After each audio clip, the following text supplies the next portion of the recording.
Dear brothers and sisters, Christ is in our midst. My today's subject is Fall of Orthodox England, inspired by book of Vladimir Moss, great theologian, and unfortunately he is in non-canonical church, and he's been changing those jurisdictions very often, but no doubt great theologian. And about the subject he picks, Orthodox England, he is the most sophisticated. So we can say that no one worked on that subject that hard as Vladimir Moss. He has been in contact with the Akakios group of so-called true Serbian Orthodox Church, so those who do not recognize Patriarch of Belgrade and canonical jurisdictions. And prior to that, he used to belong in many other groups. About this book as the beginning and the end of the Orthodox England. The ancient Celtic churches in the British Isles had never had much to do with Rome, not out of antipathy, but because of distance, and especially long period of 5th and 6th centuries, during which Celts had been cut off from the church on the continent by pagan invasions. In any case, Celtic Christianity owed as much as to Eastern, especially Coptic Christianity, as did to Rome. By contrast, after the English were converted to Orthodoxy in the 7th century, they became perhaps the most fervent Romanists, the people of Western Europe. This devotion sprang from the fact that it was to Rome, and especially to Pope St. Gregory the Great and his disciples, that the Anglo-Saxons and the Jutes of South England owed their conversion to faith of late 6th and early 7th centuries.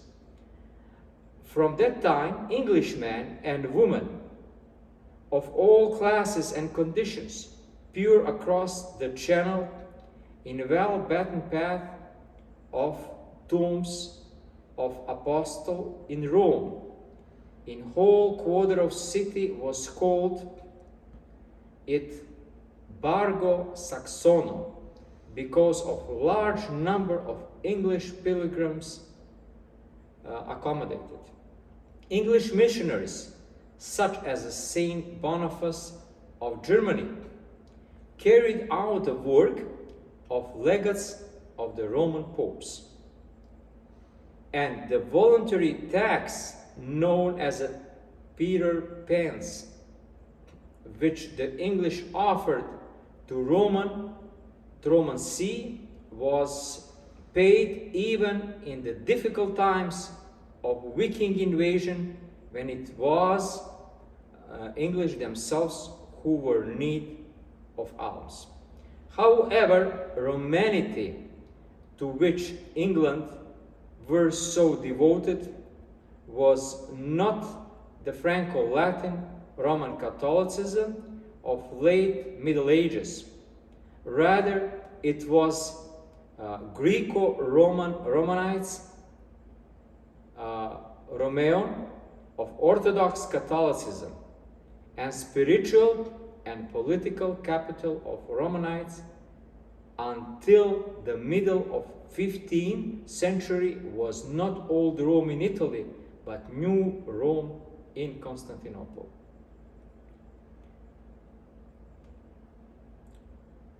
So, thus King Albert of Kent, he was baptized by St. Augustine in 597.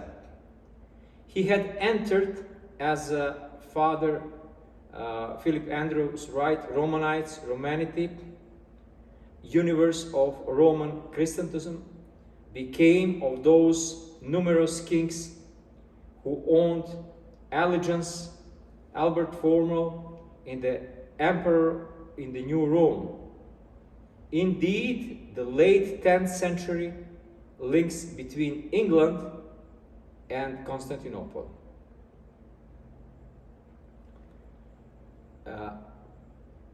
The rise of heretical papacy. So, Vladimir Moss is really radical about heretical papacy. We Orthodox Christians in all those new dialogues, we try to not use those hard words, but I'm quoting his beliefs and his position. As the power of Holy Roman empires of West declined 9th century, so the power of the popes increased. Beginning with the Nicholas I, they begin to claim quasi-imperial rule over whole church, East and West. And in this imperial role begin increasingly to resemble emperor plus pontifex maximum role in the pagan Rome emperors. The heresy of papism was born. However, for the first 8th century, even attempt to combine the roles of king and priest in the single person was decisively rejected by popes. Thus, when in 796, Adalbert Prynne, the English priest, assumed the crown of the kingdom of Kent for himself, he was immediately rejected by Archbishop of Canterbury and anathematized by Pope Leo III, who wrote the such priest king was like Julian the Apostate. But gradually, with the increasing of self-assertions, the Pope themselves claimed a kingly power and role. One of the reasons for this was after Western Empire had collapsed after 476 and split up into the number of independent kingdoms. The Church remained united, making her far the most prominent and survival of Christian Romanity in the West. Even the most powerful of the Western kings did not command the territory greater than what was a Roman provincial governor. Whereas the Pope was not the only undisputed leader of whole Western society. However, as long as the popes remained both orthodox in faith and loyal in subjects of Eastern Empire, in the politics, this is until the Pope Stephen's political break with Byzantium was in 756.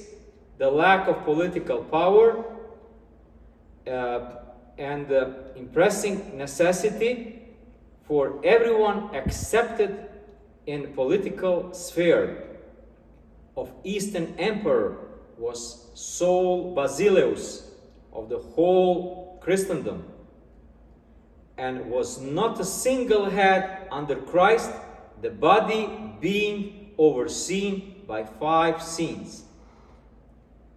The 5 patriarchs, in which Rome was simply primus inter pares.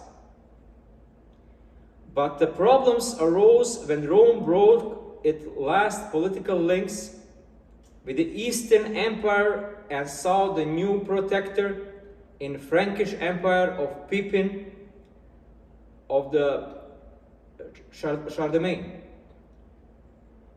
And this caused the changes political ideology of the Franks, Romans, and more Orthodox than Eastern Empire of the East, and the other of the hand in ecclesiology of popes who came to see themselves as the only church in this renewed Roman Empire, having ultimate jurisdictions over all the churches in the world. Frankish Caesaropapism soon collapsed, but Roman Paparotism continued to grow until claimed supreme authority of both church and state.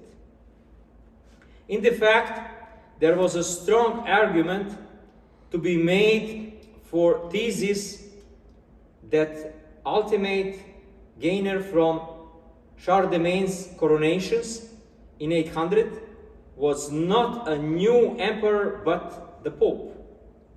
Judith Herron writes, of three powers involved in the coronation event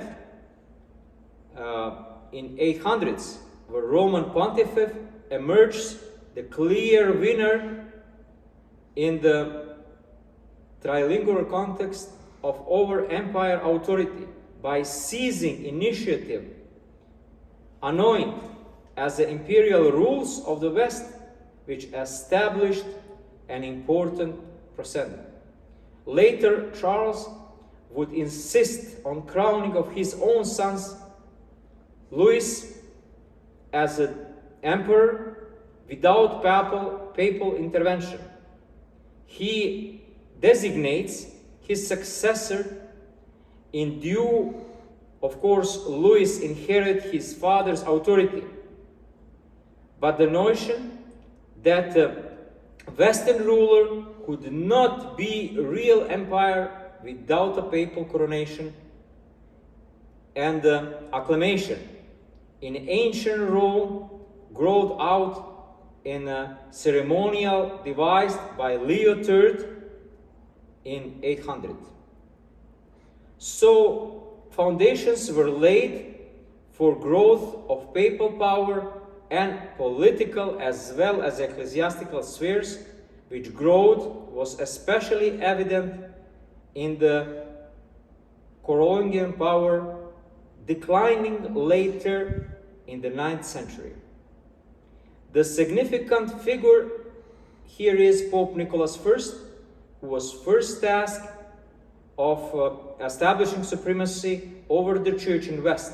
However, an Orthodox ecclesiology still prevailed at the metropolitan and lower levels. Thus, the Archbishop of Treves of Cologne replied to an unjust sentence by Nicholas as follows: without the council, without a canonical inquiry, without accuser, and without witnesses, without conviction by arguments or authorities, and without the consent of absence of metropolitans and our suffragan bishops, you had been chosen to condemn us, your own caprice, with tyrannical fury. But we do not accept your accused sentence. So, of lack of fathers and brothers' love, despise, insulting language, we excommunicate you, Nicholas. So those words are very harsh and hard, and we could imagine how was that in 8th century people were so brutal, regardless in the church. So the growth of feudalism, thus as a papist heresy crushed for time being. However, serpent of papism laid bruised, not completely scarred, of more permanent triumph could be hoped for only healthy antidote against poison to be built up of the West, thus dependent about the strength of other pillar of Christianity society of West to be scattered power of anointed kings. So that part of history he covered with many details, and those of you who are interested in this This book, you may order it or read it, but it's very interesting how he went through early stages when Christianity was accepted by Greek missionaries and others, and until became part of Roman Catholic Church and after Anglican Church. English monarchy. England was expectation of the rule. It indicate web of vassalage, writes J.M. Roberts. So was exception. The king might have less control over his vassals than theirs. The great lord, whether lay magnified or local bishop, must always be loomed larger, more important in the life of ordinary man, that removed, probably never seen king or prince. In the 10th and 11th centuries, there everywhere was example of kings obviously under great pressure from men. The other was seen present, less trouble in Anglo-Saxon England. England, therefore, before the Viking invasion which began in 793, was divided into 7 independent kingdoms. Each had its own bishops, but all from the time of Saint Theodore the Greek, Archbishop of Canterbury, who died in 691, recognized the authority of Archbishop of Canterbury.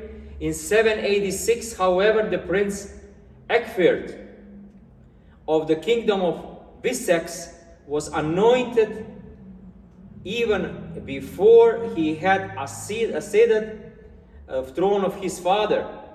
From the time of this, the first royal anointment of in Anglo-Saxon history, in the Wessex dynasty gradually came to dominate political life in England.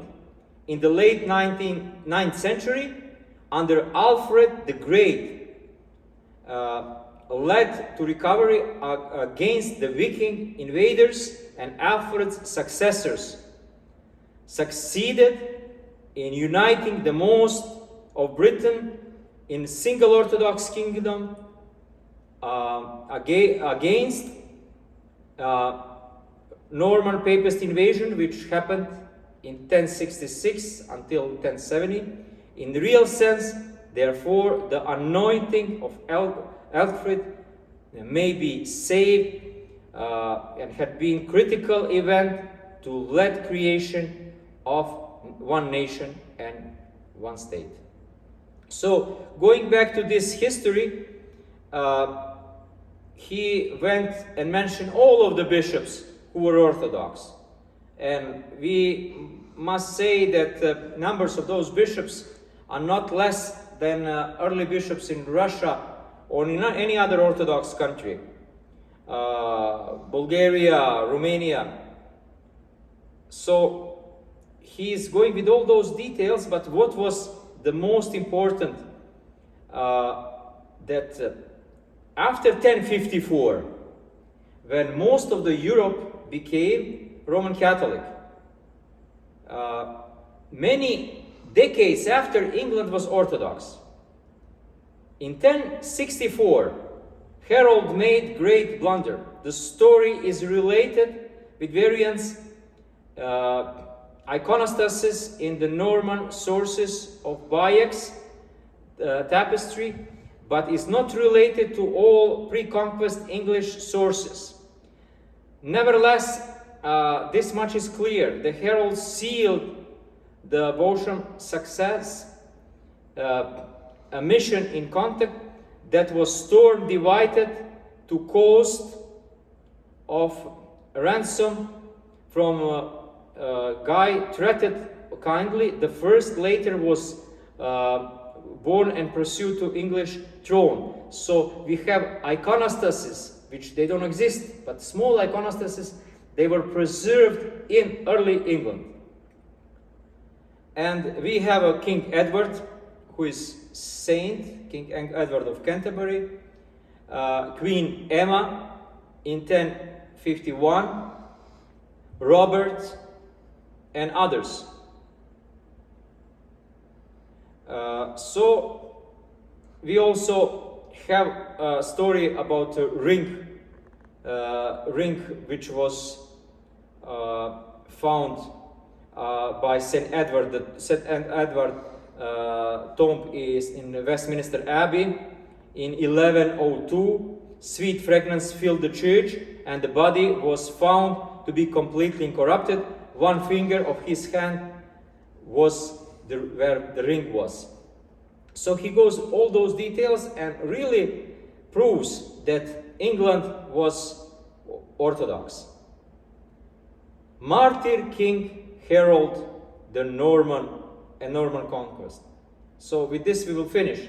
The rule of Saint Edward brought peace and prosperity, but a drastic decline in the moral condition of people. Presided over the expansion of the church influence. Someone likes to compare him with Tsar Nikolai, who was killed by communists. And the communists today, they exist as a new invaders who invade the sovereign country of Ukraine. And so we love Russian people, but we disagree with those who are aggressors. Thus, Admiral of Canterbury wrote of the monks of the Christ Church of Canterbury, just before the conquest, they lived in the glory of the world with the gold and silver and various elegant clothes and beads with the precious hangings.